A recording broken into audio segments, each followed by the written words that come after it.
দেখো বন্ধুরা, আমের চাটনি আমার তৈরি হয়ে গেছে। দেখো আমি সার্ভ করে দিয়েছি। এই চাটনি আজকে আমি তোমাদের সাথে শেয়ার করব। এখনও কাঁচা আম পাওয়া যাচ্ছে, ওই জন্য আমি ঠিক করলাম আজকে তোমাদের সাথে আমি এই কাঁচা আমের চাটনি কিভাবে করব সেটাই আমি তোমাদেরকে দেখাবো। নমস্কার বন্ধুরা, আমি মিতালি রান্নাঘরে আমার বন্ধুদের স্বাগত। আজকে আবার আমি একটি নতুন রেসিপি নিয়ে তোমাদের সামনে হাজির হয়েছি। যদি আমার চ্যানেলে কোনো নতুন বন্ধু হয়ে থাকো, চ্যানেলটিকে সাবস্ক্রাইব করে দিও, পাশে থাকা বেল বাটনটি ক্লিক করে দিও। তাহলে আমি যে নতুন নতুন রেসিপি আপডেট করব সবার আগে তোমাদের কাছে গিয়ে পৌঁছবে। পুরনো বন্ধুরাও কিন্তু আমার পাশে থেকো আর আমাকে সাপোর্ট করো।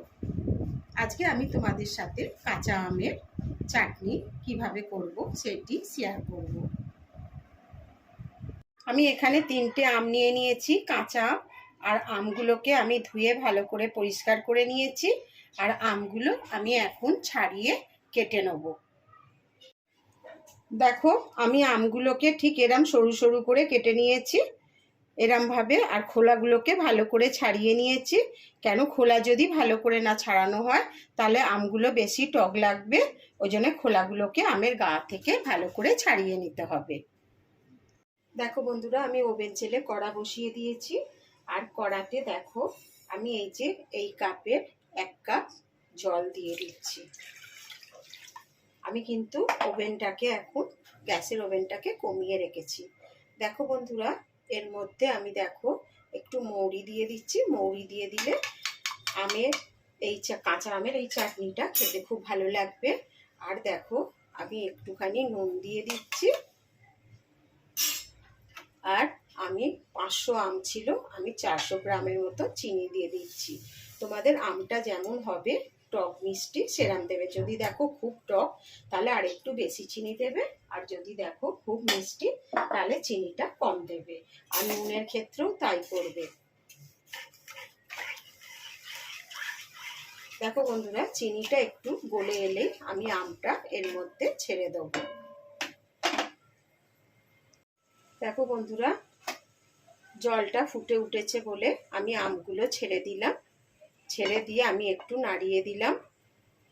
চিনিটা একটু গলেও এসেছে।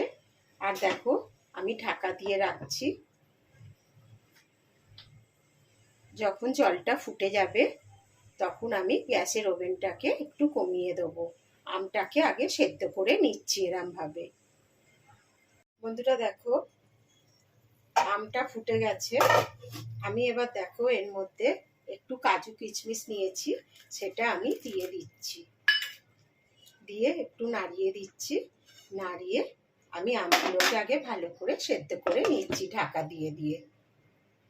দেখো বন্ধুরা, আমি ঢাকাটা খুলে নিচ্ছি, খুলে দেখাচ্ছি তোমাদের। দেখো আমের চাটনিটা প্রায় হয়েই গেছে।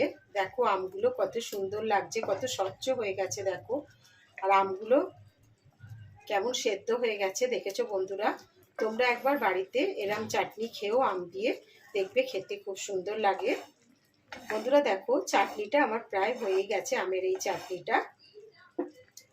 আমি জলটা আর অল্প একটু শুকিয়ে গেলে আমি গ্যাসটাকে অফ করে দেবো।